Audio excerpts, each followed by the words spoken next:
if we work on equality, and there's a study from ESCAM, that Asia Pacific alone, if we focus on equality of women, the GDP will go up by $4.5 trillion per annum. That's 12%. But obviously, the story is much beyond just numbers. And for me, it's very personal because, you know, the lounge you are in, where the team is working on it, which is in West India, we have a team where women are far more in number than men. In fact, I'm now desperately trying to get some reservations for men, ma'am, in the team. But I'll tell you what has happened is that 3 years ago, when the United Nations gave us the award for being the #1 investment promotion agency of the world, I remember the person, when they were giving the award, they said, if we can say that one of the primary reasons you're getting this award is because of the gender imbalance in your company. No, I can't argue with that one, though I would love to. But I must say that it is a subject which is core to everyone. And it is core to us even in India at every aspect of not just our business, but our way of life. And it is absolute privilege for me to introduce the panel to you, and you will see the kind of views you will be shared with all of you today. Madam Minister, Ma'am Smriti Zubin Irani. She's the Minister for Women and Child Development of the Government of India. And huge laurels after that, the grit, the strength, the perseverance, where she is, and the kind of views and the changes which she is bringing in this entire ministry with the impact there is. So, ma'am, we will be looking forward to that. Ms. Mary McGuinness, the Commissioner for Financial Services, Financial Stability, and the Capital Markets Union. Thank you, ma'am, for being with us.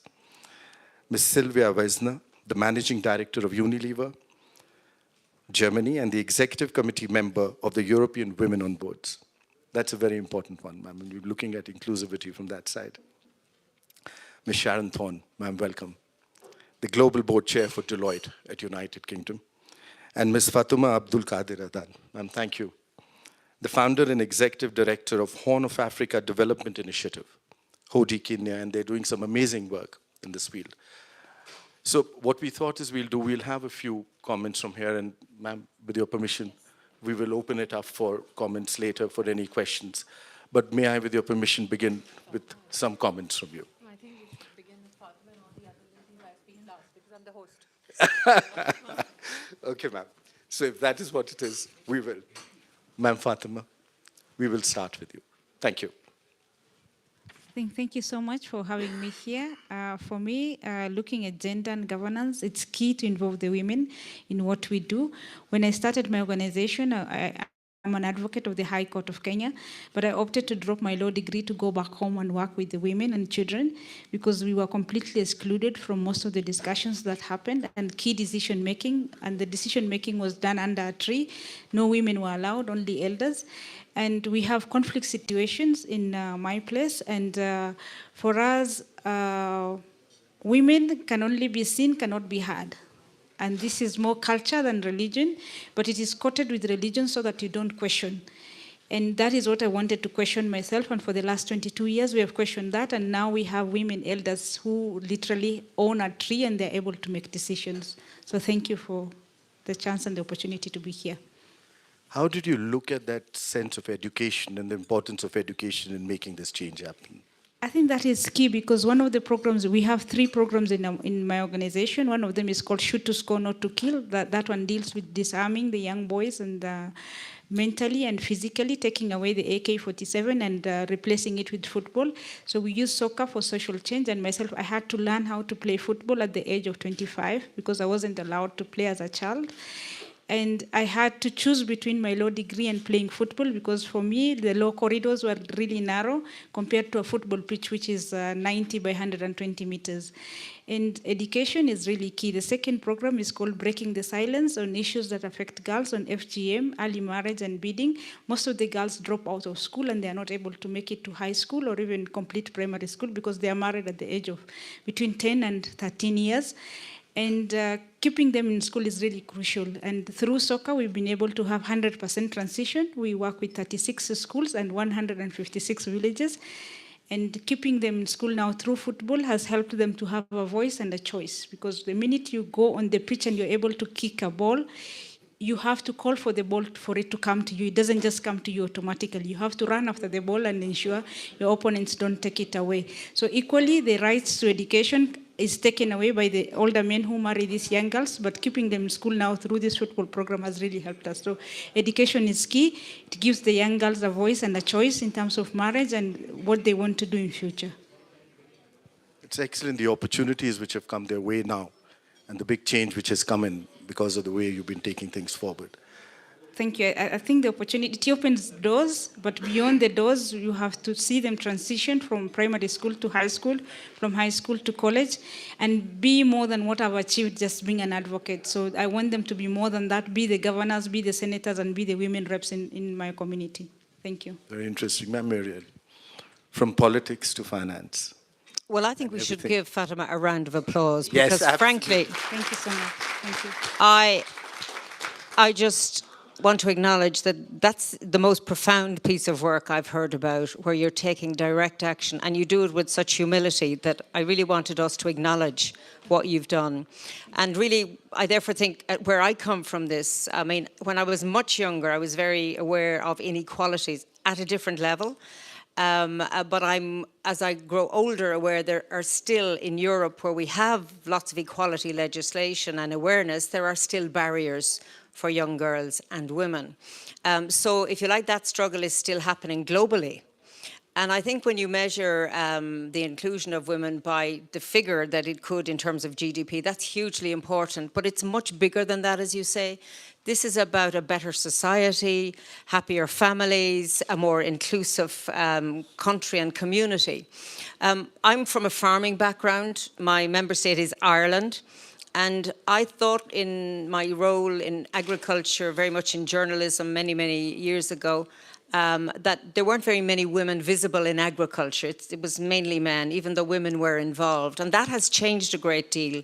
However, as I moved into the area of finance in the European Commission, it was striking that I'm the first woman appointed to hold this portfolio. In fact, it's the first time we have a female president of the European Commission and a gender-balanced commission. So we have come to a great place, in my view, to have that. But I'm acutely aware that in the financial area, when I enter a room, I'm looking for the women. I'm looking for the faces that I can reflect in, and they're few and far between. And the reason for that, and why we need to work on it, is because the research shows that women tend to talk about money. They talk about other issues, but not money. Women are disadvantaged by that because they very often opt out for childcare reasons and therefore have less pension rights and therefore are disadvantaged because they tend to live longer as well, even though from the men's point of view, I'm sure you'd like to live as long as we do. But there are real societal consequences where you don't have women involved. And it's just fair that women would be able to play football if they would choose to do that. So I think in all of our societies and communities, all of this is a work in progress, but I would rather we frame it not just in terms of the economic benefit, but the societal benefits of a more inclusive communities. I think there are some tricky questions for us. For me to work, I had to find a woman, or indeed several, who would look after the role that I wasn't doing, either in the home or in the schools or whatever. I don't think we talk enough about those. They are in the invisible workforce. They're not as well paid as others, and they're getting fewer. So we really need to focus now on issues that might be a little bit difficult for us to actually own up to. But I've always said the only reason I could do what I did from an early age is because my family situation allowed it, and because I could get the support and pay for the support of people to do the work that I couldn't do in the home. We need to acknowledge that, because increasingly, and I think since COVID, you're seeing in some areas women going, if you like, going back part-time, not full-time, for many reasons, mainly around cost of childcare and access to it, and frankly, burnout, because, you know, women have busy lives. Now, when I look at you, Fatuma, and think of where you have come from and the work you have done to make women visible and to have female elders with lots of wisdom to impart, our struggles seem less, but nonetheless, it's part of the same story of the empowerment of women to have choice, Not that there's only one track for everyone, but that there's choice in issues around family, around career. But we need to start talking about every piece of that supply chain today, because I think we are vulnerable there. And I think that will impact the next set of changes. And lastly, to say, when I was 17, and I'm a long way from 17, I believed that this change would happen because it would be clear that women would not have to prove themselves, but would, and it would be a generic change. I realise now that I'm much older that nothing happens unless you make the changes to allow it happen. And we are not there yet. So this is why I'm really riveted to be on this panel and very honoured to have listened, Fatuma, to your good work. And I'd like to hear more. Thank you. Thank you. Mariette, that was a very fascinating one, and about women in leadership roles and senior roles. And I must mention here, one of the interesting things which is happening in India is that if I look at the startup movement, which is one of my biggest movements which is happening, women startups are growing at 100% per annum, while the entire industry might be growing at just 1/3 of that. So that shows, when you said that, how the future, and this is probably an inflection point, we are looking at where we are concerned, because all of them get into a senior management position, they'll be leading their own startups. And Sylvia, you've been working a lot on that, as a young global leader within the World Economic Forum. Tell us, what are the kind of discussions which are happening on your tables on seeing what ought to be done to bring more and more women into senior management positions? Happy to do so. So maybe I start by saying that for me, gender equality, it of course is a moral imperative, as you have been pointing out.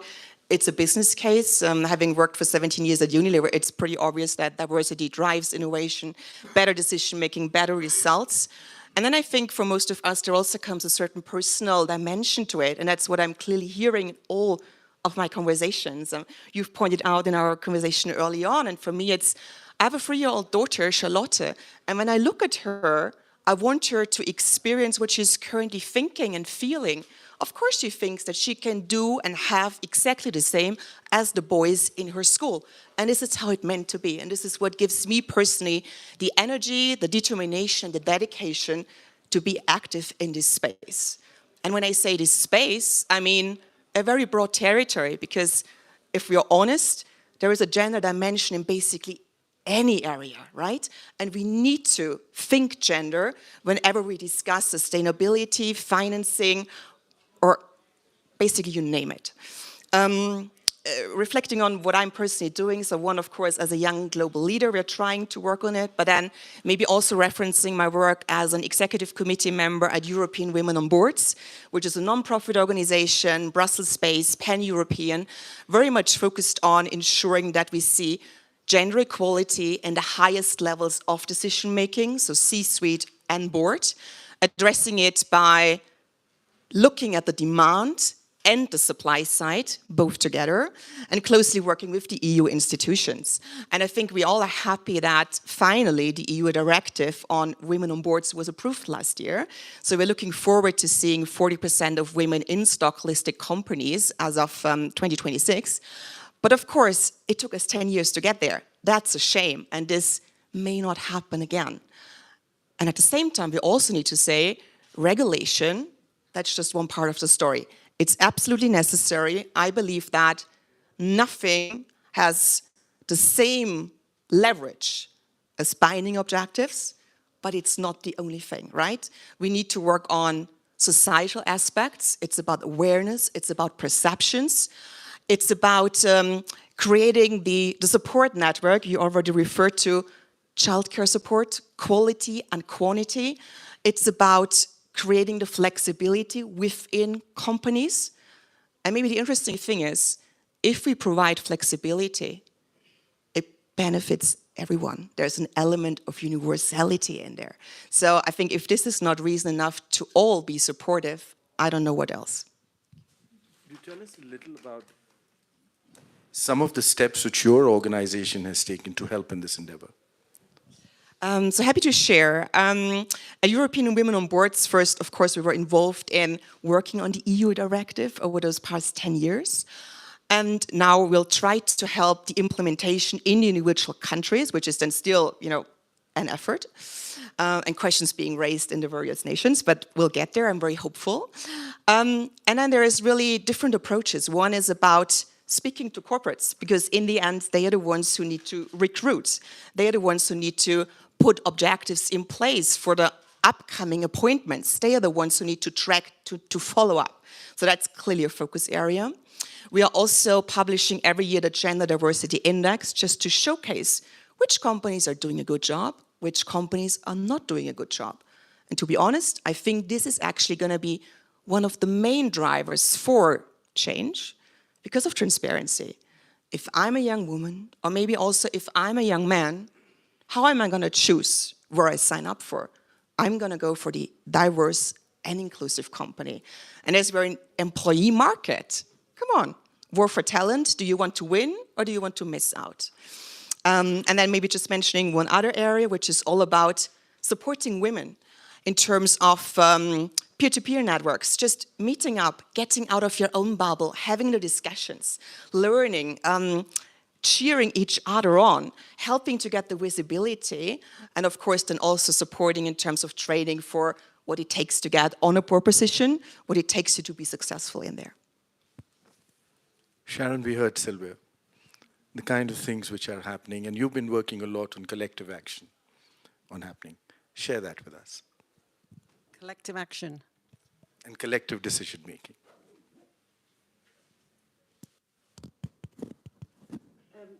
So, is this on? Of course, I share. No, it is on. So I think, well, I absolutely reinforce a lot of what you've said about the importance of transparency, reporting. You know, I think we have to do so much to enable women to be successful.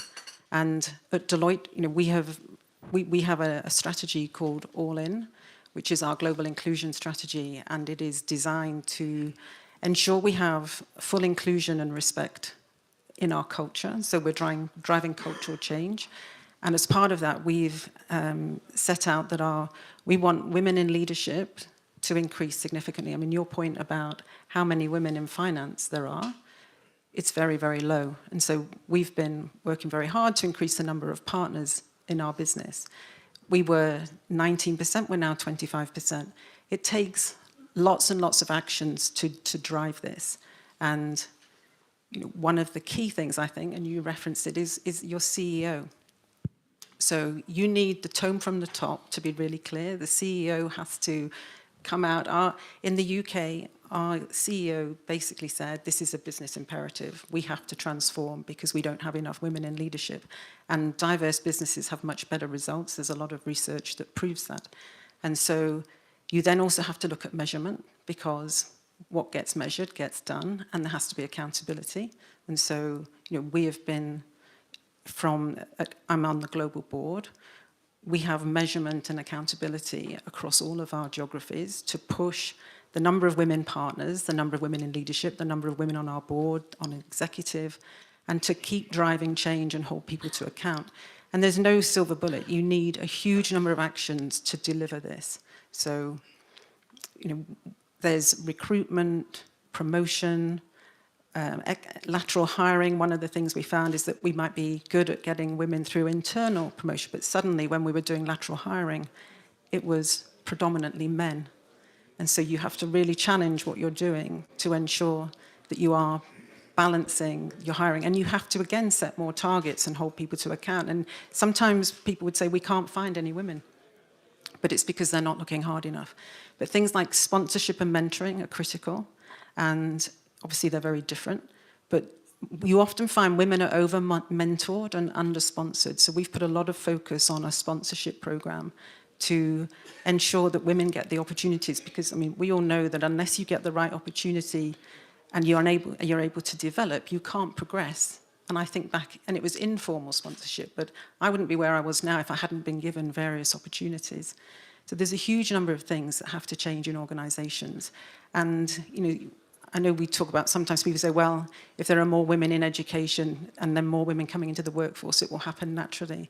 But it doesn't. You have to absolutely force change. You have to hold people to account.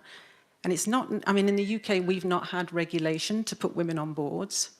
but we have had a clear target that was set, and we achieved it. So we went from sort of 10% women on boards in 2012, and we're at 40% now in our sort of top listed companies, which has been phenomenal. And it's taken a huge amount of work and putting the spotlight on companies. And your point about like measuring what companies are doing and shining a light on it is really important. You know, it's very interesting, Sharon. You mentioned how a top-down approach in creating a work culture could be creating this kind of impact. But what could be the role? Would there be any policy statements you would have within the company? Targets you did mention in some manner. But were there any strict policies or any policies to see that there would be an X number which would keep getting reserved as the promotion system moves on? So if you say that we want to have X number of women in partners by a certain date, so we said we want to have 25% women partners by 2023, 30% by 2025, and then you're holding people accountable, they have to work back and say, who's in my pipeline now? How do I ensure that they're coming through? They become much more active in their management of their pipeline, because we've been recruiting 50-50 since 10 years before I joined the firm, and I've been there a very long time. So, and we were not getting women into senior levels. If they have to start behaving differently, we have to work harder at retention as well. We realized we had to do a lot around return to work policies, maternity policies, flexibility. When we first introduced flexible working, this was a long time ago, people weren't really doing it. We have, won awards for our sort of flexible working, 4 weeks off a year if you want to take that on top of your holiday. There are lots of things that you have to do to help ensure women are able to stay and thrive. And there aren't many written things, it's about the culture. So you can say, oh, we need to do all these things, but if your culture doesn't change, doesn't really support women, then they won't thrive. And it's not just about women. You have to drive a culture that is truly inclusive for everybody. We've done a huge amount to increase, our racial diversity. We're focusing on all sorts of different aspects of minority to make sure everyone feels they can be successful. And neurodiversity, disability, and new things, or newer things that we've been very focused on as well. And it's that if people believe that they can be themselves, and the LGBT plus community is another great example where, we have a thriving LGBT plus community at Deloitte because people know they can completely be themselves and do their best work, and that's what we want. Thanks, and it's about mindsets. It's about creating cultures. And Madam Minister, this is the big challenge for you because the scale Not which at all. is... Not in India. I'm sorry. No, I'm talking about... I disagree. No, what I'm talking about is the scale which you have to deal with. Not at all. To create that impact. No, and now you know why And I Indian leave it to women you. disagree with Indian men. So let me make my case as an Indian. And why do I disagree with the gentleman to my left? I think one of the most poignant things that was said today was that change does not happen till you create an ecosystem to manifest that change. And that is exactly what India has done. Why do I very elegantly, if I may say so, differ with the gentleman seated next to me about mindsets? Given your national dispositions personally and your experiences, let me draw you a picture of what happened in India just a year ago. While we were dealing with the pandemic and servicing the needs of the world, there was a reform legislative agenda that has been waiting to come to the fore for the past 4 decades. And what was that piece of legislation? Medical termination of pregnancy at 24 weeks. It passed both houses of parliament, political consensus around it, without even a whimper from any Indian man. No woman had to fight for her reproductive rights in India. No woman had to go and make her case in front of a politician that this is my right, I need a legislation around it. They got their right equally. And I think that is one of the greatest indications of the mindset that you speak of in India currently. To complement what you said in terms of if you have to effect change, you have to create an ecosystem, and to take off from what Sharon says or Sylvia says, I think one needs to recognize which are the kind of voices and women that are being counted in finance. So let's talk about the ecosystem that India has created. 2014, Prime Minister Modi comes to office. He goes to the ramparts of the Red Fort on Independence Day and declares boldly, let's build toilets for women. I don't think there's any democracy in the world where the head of state comes out on the first Independence Day speech of his office and says, my priority is toilets for women. Now, that it is not politically glamorous is known. But look at the multiplier effect of what he said. One, he said, let's build toilets for girls separately in all schools, and let's do it in 1 year. Now, in a country with a population of 1.35 billion, we built with alacrity in a cooperative federal structure with 36 states, all with different kinds of governments. We built collectively in every school in India separate toilets for girls. And that was not his only ambition. He said, if there are individual households without toilets for women, let's build that. So he ended up building, in just 2 years, 110 million individual household toilets. Now, how does that affect the agency of women? In 2013, there was a World Bank report which says that due to lack of sanitation facilities, there is a negative impact of 6% on the GDP. And there was an Indian case made for it. So he addressed an economic issue through social and infrastructural change. There was also a report in 2012 which says the sexual violence against women was 40% when they went out to defecate. So he addressed a law and order issue and a security and a safety issue. Because he built those toilets in every school for girls, he curtailed dropouts of young girls at grade 8 or grade 10 when they got introduced into the menstrual cycle. But he was more ambitious than that. And he said, let's do one more thing. The next year he stood up, and I was Minister of Education. I had a heart attack. I said, he set a deadline and he set an enormous number. How did we get it done? He said, we will. And it became a partnership between people and government. It became a partnership between not only government, but private sector. I remember distinctly the last 44 toilets were to be built, and one of the largest banks in India, the SBI, I called up the chairman of SBI, Arundhati, who happened to be a lady, and I said, Arundhati, I have 7 more days to go to the deadline. I have 44 toilets to build. It seems that you have the CSR money to build it. She said, put the phone down, let me build it and call you just 6 days from now. We'll meet the deadline. He created a partnership where companies started talking to each other and said, listen, Modi is building a toilet in government. Are you building it for the female professional? Because it became not only a women's issue, it became a professional issue, it became a private sector issue, it became a societal issue, where men started saying, listen, we go to these marketplaces, do we have a clean toilet here? So he effected a societal change from an administrative measure. Then and most of you are from the financial markets, in 2014 when he came to power, one of the legacies was that women in business do not get sufficient access to credit. And one of the challenges in 1 billion plus people was that we had 440 million people who are unbanked.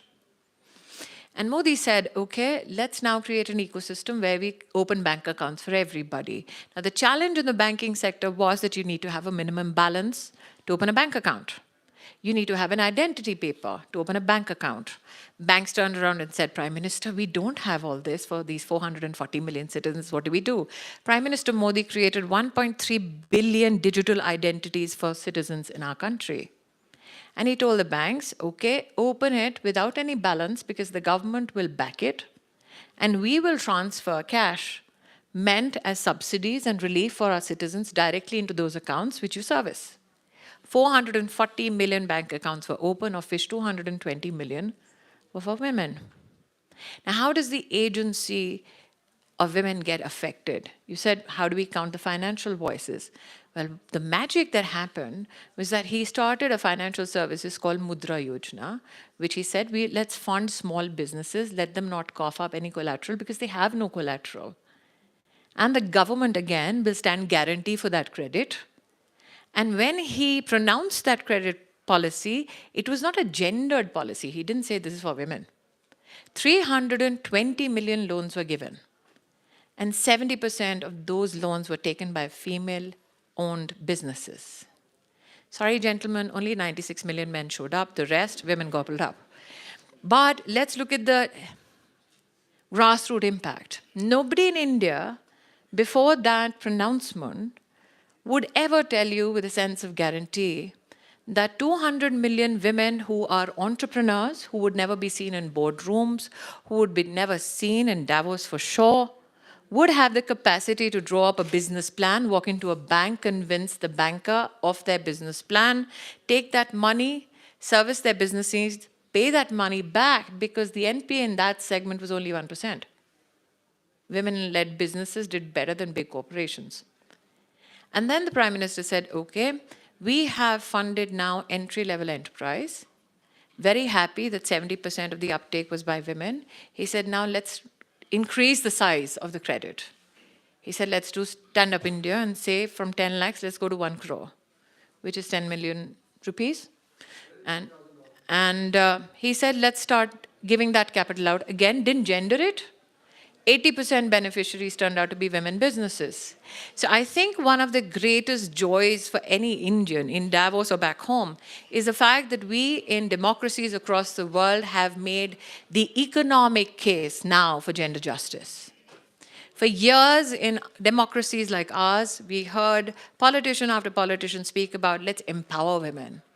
And Prime Minister Modi turned around and said, listen, women will empower the economy if you allow them to lead economy.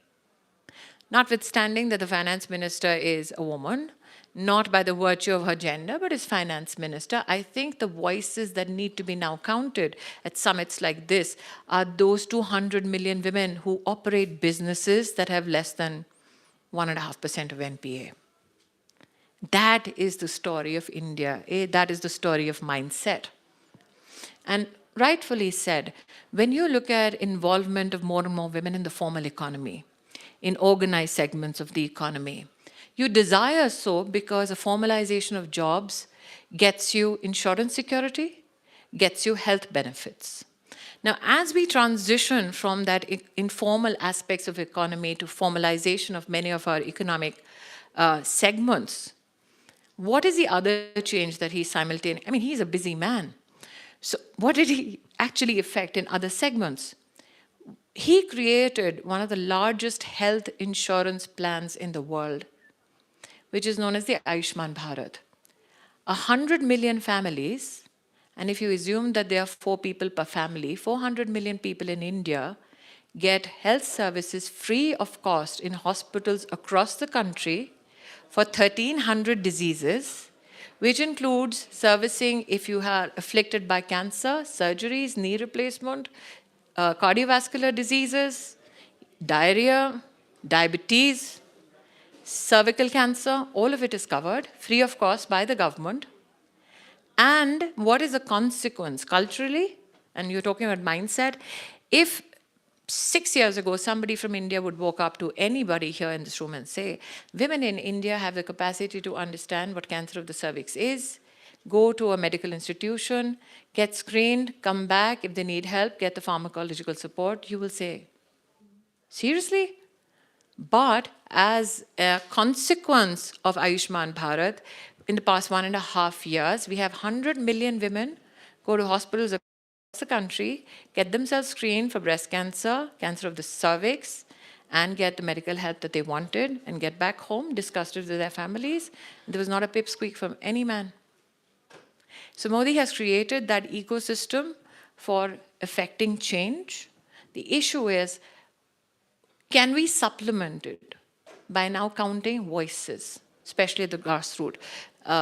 Ma'am spoke about her experience in Kenya, about how football brings about a rotationary revolution in women's rights. For the first time in the history of India, in the last tier of governance, which is the panchayat system, the local body, we have 1.4 million women who are elected to office. They do not get counted at the World Economic Forum's Global Gender Gap Index. They don't exist. Just had a meeting yesterday where I said, why don't they get counted?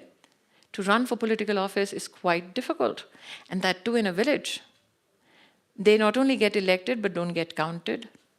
The other aspect is that for the first time in the history of my country, the 15th Finance Commission now mandates that money now flows to the grassroots with the condition that it be spent in a gendered fashion. That's big money. So that is why I disagreed with you humbly, Deepak.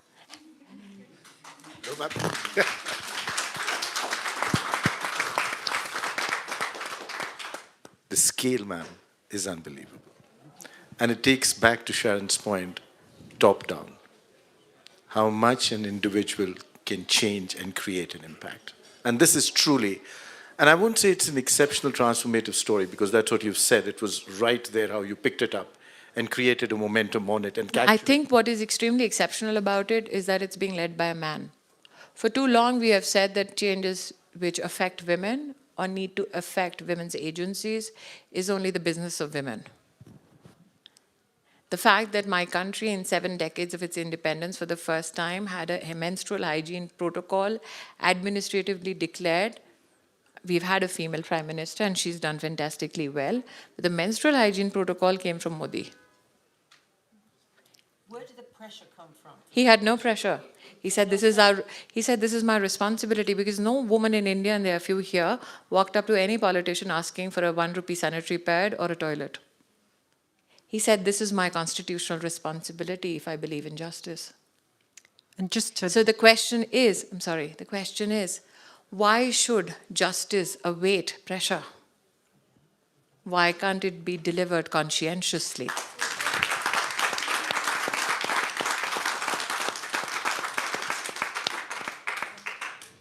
No, I was just going to build on your comment about how, you know, sort of it's been left to women to fight for other women. And for many years, people would say, oh, she's getting on her soapbox again. And that's very depressing because it's very denigrating as well to the women who are trying to sort of change things. And we realized that we need male allies. So for all of our diversity networks at Deloitte, we try and attract allies to support them. And having strong male allies makes a massive difference because they are able to really, I think, stand up for you and make the case, and other men will listen to them. So, you know, Modi's obviously been brilliant. I think I'll also add my voice to that, because without the men in the villages, if they didn't give us a chance to be able to allow the women to speak under the tree, it would not have been possible. So at times you really need someone who can hold your hand, walk with you through the tough parts. But the minute the women, especially the parents, the kids in our program, were given a chance to be able to be leaders in those villages, they transformed the entire village. And for instance, like we have a savings scheme of 10 Kenyan shillings per day per household. 3 shillings of that goes to education, 2 shillings goes to health, 5 they save and they borrow as loans. We've been able to raise a capital of 10 million Kenyan shillings with zero funding from anybody else, just from the villages and the vulnerable communities. So it's good to see somebody else champion, you know, the women cause. And in my organization now, I stepped aside after 18 years. I felt I was tired, fatigued, and I needed someone else to take over. And everybody was like, oh, Hodi will die if Fatuma is not there. And I handed it over to a male champion. And we have now opened up an office in Ethiopia and opened up an office in Moyale. So all this would not have happened if I didn't trust and build a foundation for the young male to be champions of gender equality and justice. Thank you. Wonderful. May I quickly take the topic back to the role of women? So basically also have a call to action. I think any female leader out there has a role to play, which is once you're in this position of power, you need to pull up others. You need to promote other females. You can't just be happy that basically you made the jump. I think that's one. And the second bit is, I really think we need to have role models, regardless of gender. Role models who don't have this superwoman or superman cape, but are just authentic human beings who are not intimidating, but just explaining their own cause, how they are doing it. And of course, it's not easy. Huh? It's easy to say you can have it all. Yes, in a way, but it comes with trade-offs, it comes with efforts. And I think it's only fair and it's only encouraging when we also are honest on that one. I think what is also, a necessity now is, as Sharon says, that the cause of women need not be the cause of women alone. But apart from that, I have been in rooms where we talk about gender parity in STEM. As we see a digital explosion in economies around the world, we need to also recognize how much of that consumption is only meant for women, but how many women now own technology-based companies. Because traditionally, many in FMCG segments, the supply chain and the lowest of the low, I think in the pyramid in terms of supply chain, people find it very natural for women to be a part of that. Traditionally now, as we talk about science, they say, oh yeah, my lab has a few women, and some who are a bit bold say we have 50% women in labs. How many do we have who own technologies? As a part of, I think, the churn in India today, and I'm very proud of the fact that the number of STEM graduates in India, 43% of them are women. That 40% of the graduates in STEM across the world are women. That we have the second largest workforce in AI. We are the largest and the first in global freelancing space. That, and let's talk about the economics of female leadership and how it affects projects. Now, the Mars mission in the US was funded to the tune of $671 million. The Indian Mars mission was worth $74 million, but the mission head was a woman, and the two deputies were women. And I think that we have proven the case not only for the economic part of gender justice, we've also proven the case for the scientific temper with regards to gender justice. Today, the number of people who enroll in higher education in India, women beat the number of men. But for this populace which is getting educated, technologically empowered, how do I find more sources of capital? How do I find more sources of skill so that I can enable that ambition now? And how do I say that it is not suffice to say that I'm happy with small businesses owned by women? How do I now help them transition to mid-sized companies? And those who are in mid-sized companies go to large corporations. That is, I think, is the next ambition. Ma'am, on that mission to Mars, may I just add that I guess this was the only mission which was successful in the first attempt itself. The others actually tried it over 10 times. And one more, if I may add, on the economic side, that one of the largest mobile makers of Europe, their most efficient plant is in South India, 98% women, led by women.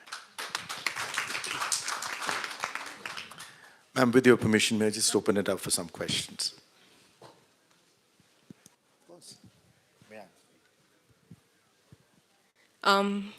Thanks a lot for this talk, and it's really wonderful to see you all. I am a founder, a startup founder of a women's health organization called Miara.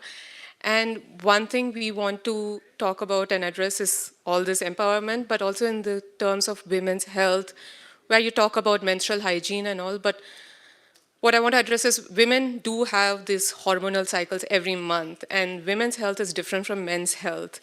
And that also needs to be addressed across the scale for women to be empowered in all the other ways, or for women to lead in all the other ways, and to stay back in workforce.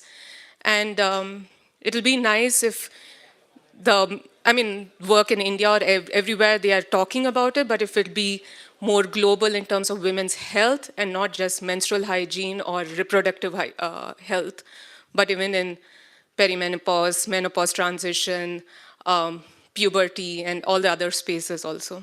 I think it's a point well taken, but for creating that consciousness about various stages of female health as they go through various stages of personal or professional life, one needs to recognize we need to give a foundational data set for industry to work with. So how do you complement that need of the industry? Prime Minister Modi says that how do you engage women to know that they need to go through a stream of medical engagements in their pregnancy cycle? How do you encourage them to be a part of institutional deliveries instead of just looking at traditional means of giving childbirth? So he said, let me put cash into the bank account of women who are pregnant to tell them, just do the checkups. Once your doctor signs off, you've done the checkup, we will pay you the money. And we've had, under this Prime Minister's flagship mission, cash transfers to 30 million women. And we've seen that the percentage of institutional delivery has suddenly shot up. Why? Because these women did not have anything to compensate for the wage loss for the time that they went to the doctors too. or when they went to check up, or if they would go to a hospital. Additionally, after giving birth, if the child has a nutritional challenge medically, there is also a government instrument of ensuring that they are put up in a hospital at the cost of the government. And again, wage loss for the woman in that time period is also paid for by the government. So now we have increasingly patterns of women's health coming in pregnancy, post-pregnancy. We have an increased engagement with regards to mental health for women. Prime Minister Modi has specifically mandated that we open one-stop crisis centers in all districts of the country. Because when a woman is in trouble, where should she go? If she does not need the cops and needs a doctor, if she's a victim of violence, can she have the psychological capacity first to run to the police, then to run to the lawyer, then to run to the doctor? So he created an infrastructure called the One-Stop Crisis Center. It is functional across 703 districts of the country. And he said, now look at the numbers of crime, which district has a high incident of crime, let's build 2 such centers. And he alone funded 35 helplines nationally for women. And between those brick and mortar centers, which has lawyers, doctors, medical service and short stay homes, and those 35 lines, we have now today data for close to 200 million women in the past 8 years who have received that support. But is it enough? He said, I mean, like I said, he looks into every detail. He said, is it enough for a woman to report a crime, to get medical support, to get legal help? Doesn't she want justice? How do you accelerate access to justice? So he funded the setting up of 1,063 fast-track courts in the country. And he said, if the judges want more infrastructure, let me give you more courts in districts where there are pendencies of cases. And we worked with the Supreme Court of India and High Courts to say, let's get to work to provide justice. But at the same time, he looked at crime and he said, would you need forensic kits and forensic labs? Let's pay for that.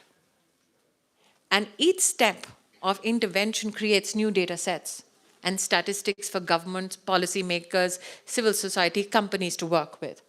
And he has amalgamated all of that and brought it together under one roof and told industry, come, partner in solutions. May I add 2 aspects from a private sector perspective? Yeah. I think one is just obvious. If I'm a consumer medical company, this is about competitive advantage. If I can provide health inclusivity, I'm going to be more successful. So I think this is going to help, for one. And the second one is just based on my own experience, because I'm currently also acting as a strategic advisor to a company that's called Zilater. And it's a company that is set up to provide service to companies in order to better understand in the first place and then support their female workforce in order to be able to retain talent. And that's exactly to your point of understand the specific needs of females within a month, within a year, within a lifetime, and really provide peer-to-peer conversations, dedicated expert support, be it about miscarriage, be it about menopause. And on top of that, make sure that there is a discussion also within the company, that we create awareness and not just always work on women only, but work on the whole society. If I may, I'm actually having a very good time just listening to all of this. I should be out there because it's been fascinating. And, you know, I do talk a lot, but in this case, I'm just really fascinated. One area that I'm very troubled about, and you mentioned it, and I'm really happy to hear what's happening. Every society is destroyed by gender-based violence. And it is not vulnerable communities, it is across every layer in society. I would be really interested, Minister, to know if the action, the proactivity around this issue, so these centres, have you seen progress? So, I mean, I think that's very important for us to hear that. So please, I'd love to hear. Yes, I'm not interviewing you, but I just would like to. I'm happy to share this experience because every experience comes at a cost. Either the cost is success or the cost is failure. And if it is failure, we would not want you to pay that cost. We would like you to learn from our experiences either way. What has the societal response been? There is research that I've myself been a part of and read, which says that when you look at the issue of, let's say, domestic violence, many people presume that it is a challenge in illiterate communities, but that is not the case. Women who work, who've seen climb the ladders of success, know it to be untrue. That women are susceptible to domestic violence if they succeed, have a fat paycheck, and have a great disposition in the corporate structure. But the research that I'd read and had spoken of often was that women who own assets are less vulnerable to domestic violence. It's an interesting research. And it juxtapositioned it vis-a-vis women who had a good paying job, or a job for that matter, and they earned money, vis-a-vis women who had access to capital assets. And the comparison was stark. Women who earned money still had around 35% of incidents of domestic violence. Women who owned assets, domestic violent incidents reduced 2 to 3%. So let me say, how did government apply itself? Prime Minister Modi runs again one of the largest programs for building affordable housing, but free housing for the poor in India. He, in the past 8 years, has built 30 million houses for the poor in India. And he insisted that the ownership goes to the woman. And he said, okay, if you think that your family unit wants to jointly own it, you still have to make sure that the woman's name comes first. And then, and then he said, okay, let's look at also issues of nutrition. Women tend to feed themselves last. So he said, when you, I know. He said, make sure that the ration card or the identification which deploys nutrition is in the name of the woman. He created coalitions of women for water. He said that if you have to give supply of clean water and tapped water, they are called Pani Sakhis. They need to manage community water supplies.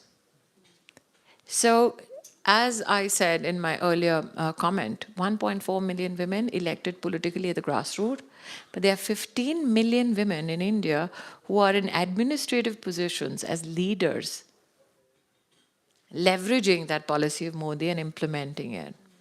So now even the men know that if they need something done, you can't do it being divorced from women's agency. Can I ask another question, which is very rude, taking over did your want, job? Ma'am, I did What want to tell credit the do you minister take? we always knew that. Do you not take any credit for any of this? Because you've been very humble saying that Prime Minister Modi, which of course is the But case. it's his job. But you must have played some part. I do part of talking. He does the job done. I think that as an Indian, I've been in public policy for 2.5 decades. I've had a media career before this and simultaneous. I never imagined I would work in a cabinet. I'm the youngest in the Indian cabinet. I never imagined. I've had the privilege of being Minister of Education when he first came to office. And I remember the first 3-4 months, I walked up to him and I said, "Sir, the education policy hasn't been changed in our country for 3 decades. He said, "Let's make a new policy." I said, "But the problem is the policies till now in our country have always been made by a few in Delhi, and the voices of people has never been heard." So he asked me, "What's the plan?" I said, "We have around 260,000 village education councils in India. Nobody talks to them." He says, "Well, drop the plan, let's talk to them." So when you have a boss like that, you are proud to talk about his achievements. We today, after 30 years, have a new education policy, and for the first time in the history of my country, it has a gender inclusion fund which funds infrastructure, especially for education for women. When you have a boss like that, speaking is joyful. And you do it very well, if I may say so. Thank you. But since we are at an economic summit, let me make one more financial case for women in India, please. And if you have purse strings that can open up and invest in India, this is that case. And I had the privilege of being Minister Textiles then. One of my colleagues, who's a bureaucrat, she's seated right in the end. Aditi, get your hand up. Okay. She's now with me in the gender ministry, but she was a trade officer, and I pulled her to the gender office. Prime Minister was kind to indulge. In February, I think 2020, India till then had only imported 55,000 pieces of PPE suits in the history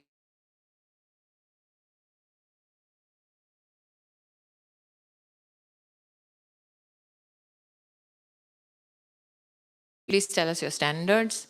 On the last day of February, the standards came and everything shut down.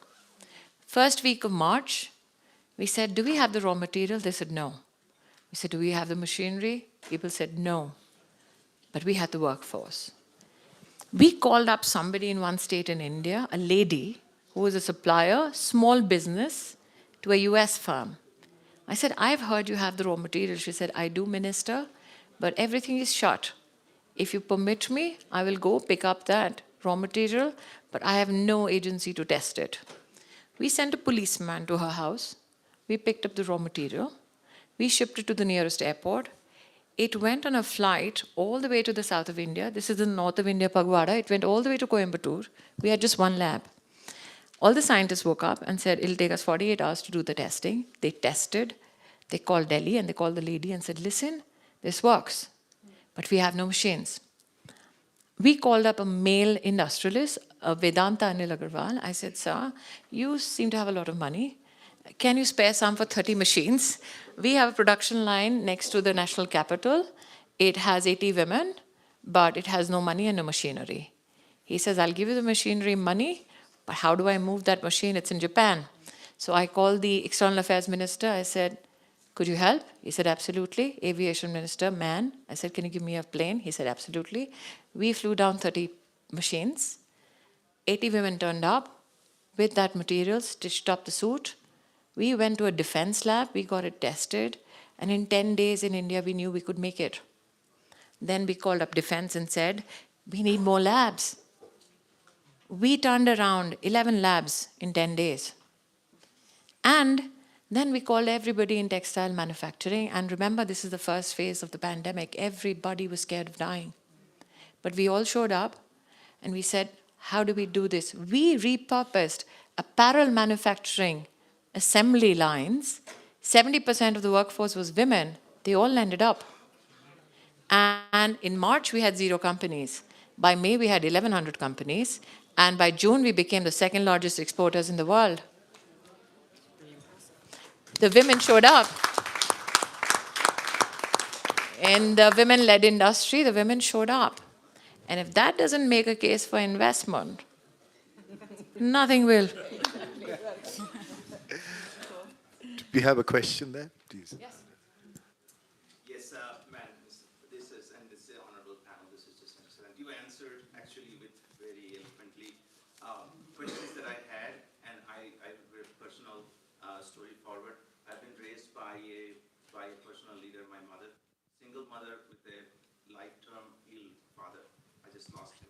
So, but I'll tell you, my experience as my mother is growing, who's my personal leader, she can take probably the benefit of all of the great plans that you have if she's digitally equipped somehow. And she's just turning 70. And I you know, this is brilliant creative mind. How can we equip the senior citizens also in this space? I know this is a leadership panel. You have all creative ideas going from the bottom up.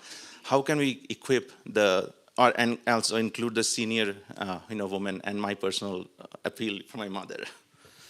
Thank you. I think I'll take that because we had a similar challenge in northern Kenya. We don't have access to fast internet is a problem.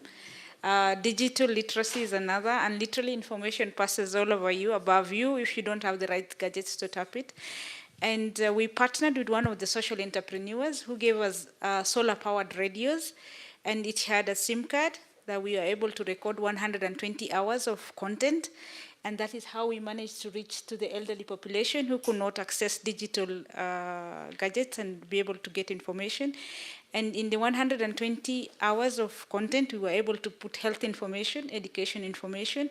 They were able to learn the basics of writing, their name at least, and signature. And when they go to receive benefits, before they will go with their grandchildren to be able to sign, now they're able to write their names or scribble something like a signature, and it's possible to do it. And the radio is a very powerful tool. They're able to listen to information from radio stations that we partnered with, and we know the time that, not very late, but in the afternoon, normally the grandmothers are free, and that is the time when we put the radio sessions from the radio station.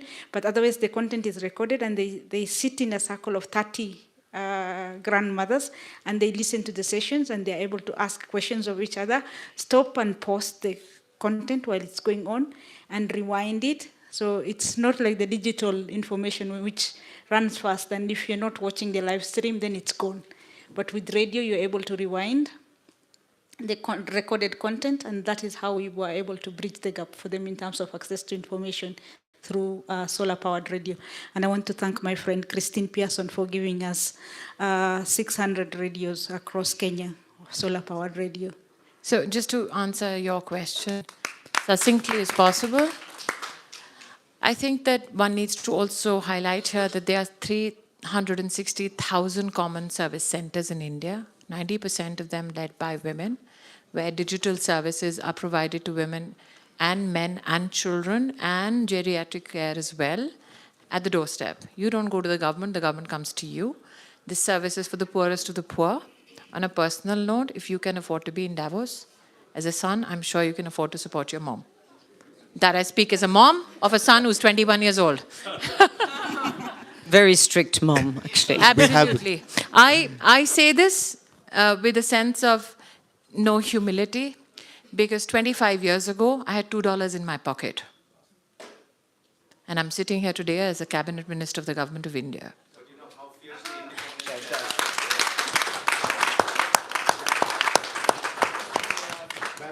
We'll just take two questions. We have a question there, and then I'll come back to you, ma'am. Oh, ma'am, with your permission, we'll take a third one. Please. Can we get you a mic, or are you? I'm loud enough. His Excellency, I like to hear what do India for women in leadership, in government and public life from a national and an international perspective. Because in Switzerland, in our parliament, this is a big issue. And I heard from you, you have Madam Murmu, His Excellency, and you have also Mineksha Lekki. They came to us to Switzerland, but I see there is a big chance, also in politics, how we encourage women to go into politics. So, Excellency, I with a huge amount of pride share the story of President Murmu. She began her journey in a village in Odisha. She has lost her children, her husband. She became a part of governance structure at the state level. She became the governor of a state. And she's the first tribal woman in India to be personally ensured that she is elected to office of President of India by Prime Minister Modi. Now imagine when you lose everybody you love. No children, no husband, but you use your agency, your might, your experience to service the needs of others. So when I look at President Murmu, I look at her not only as an example for my gender, I look at her as an example for what great determination, grace, and perseverance can do as a larger context and as a larger example.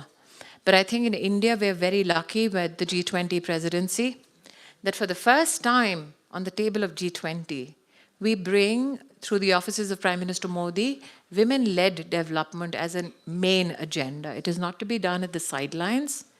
G20 has to recognize it as one of the main agendas. And I think that globally, the impact that you speak of can be created when leaders across the world sit and say that women cannot be an appendage in terms of policy engagement or geopolitics. They have to be central to negotiations. Thanks. We have a question there for you. It's more a comment.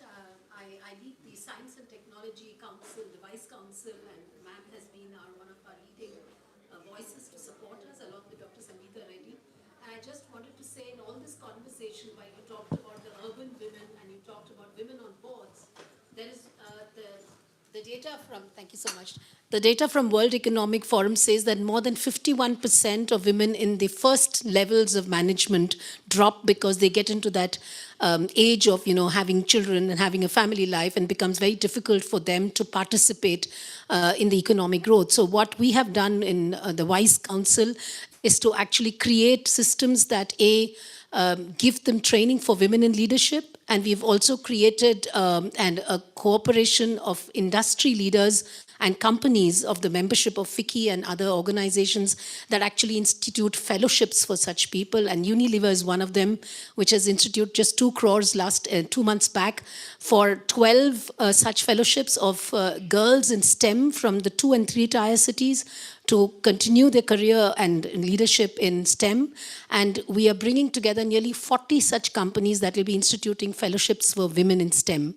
And on G20, ma'am, Dr. Reddy and I are working together on the G20 Empower, where we are putting together a very composite playbook for women in technology startups. They are asked some ridiculous questions by the, VC. I have no other words to say that, but the kind of questions they get asked is entirely different from what male founders get asked. So we are sensitizing the system. Women are empowered. They don't need empowerment. The system needs to get empowered. And so that's what we're working towards. And ma'am was very humble. She didn't say what she does, but this is all thanks to her support to the entire Vice Council as well as the Greater 50, as we call them. Thank you so much. I second that, ma'am, completely. We had one more question, please. Can we just share the mic there? Thank you. Hello. Hi, that was an incredibly motivating panel, so thank you so much. I'm Divya Venkat. I'm co-founder of a biotech company. We're building early diagnostics for Alzheimer's disease. I have a question. I'm very proud to be Indian as well, especially in the current era. I'd love to sort of ask a question around the safety of women in companies and governments, because that's still something that I would like to hear what policies are being implemented, because one area where we don't have equality is at night when you're walking, or in areas that aren't really safe for women, whereas men could walk, but you can't. So I would like to hear a bit more as to what's being done in that area in terms of women's safety. And I would love to hear your thoughts on that. So I can just give you the legislative and the administrative response to that in India. Firstly, we have a fund which funds not only transportation systems for women in all major cities. We fund help desk for women across all police stations. We fund CCTV establishments, especially in dark areas. We also fund forensic kits. Apart from the crisis centers that are funded, we also fund working women hostels. We also fund creches for working women or women who choose to take time out for themselves and need a place to engage for their children. We have created infrastructure for nutritional and medical needs of women apart from hospitals. And I think we also work effectively with industry organizations like CII, FICCI, ASSOCHAM to ensure that the sexual harassment at workplace, which mandates that every company have a nucleus within itself to look at sexual harassment issues within the organization, are established. That has been our extensive work with all business associations and industry in India. We also make sure that we train police systems, not only at the state level, at the central level, but we go down to the district, the block, and ensure that their engagement is gendered, that if a woman walks into a police station, what is the vocabulary of engagement?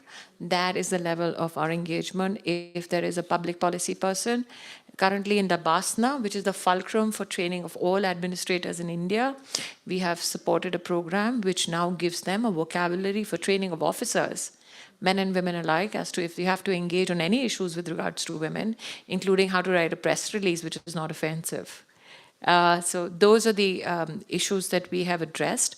In schools, we have legislated that if you want to hire anybody in any institution, you need to do a police verification for them.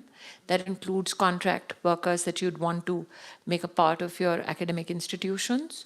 You cannot absolve yourself from that engagement at all. We have built a digital system in the National Crime Record system of our country, where we have listed each and every predator so that there can be a cross-verification nationwide. And in every district, we have created anti-human trafficking units, especially for women and children. Amazing. Wonderful. Would you like me to add one just very concrete example from the private sector?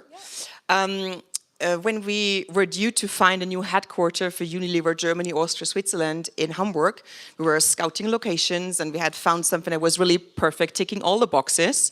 But there was actually one problem, because it was located close to the main train station and the commute was the way you just described it. It was not very comfortable at night. And of course, we came up with all the solutions. You put up a shuttle service, you ensure there is perfect lighting, blah, blah, blah, blah. But in the end, we said, well, that's not really good enough, right? It will still not make sure that every woman will feel comfortable. It will not be inclusive. And that's why we scrapped the plans, we started again, and we had to find a new place, which in the end, we also did. That's great. So, Divya, just to add, apart from the crime issue that I've hopefully addressed, one issue, since you're in the medical field and as an entrepreneur, this is a story I love to tell. We had a female entrepreneur in Pune, and I think Deepa can correct me if I'm wrong. She was pregnant, and her enterprise was making diagnostic kits to test for COVID.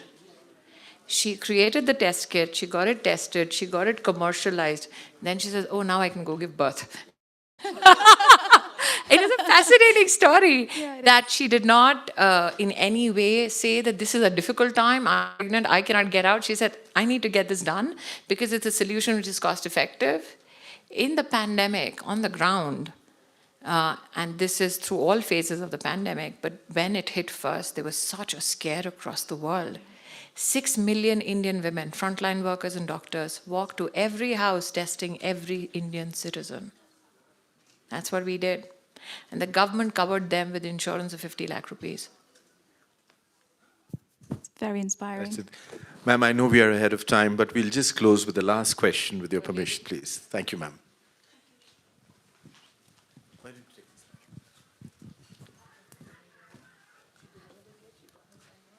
Okay, can I start? Okay, hello everyone.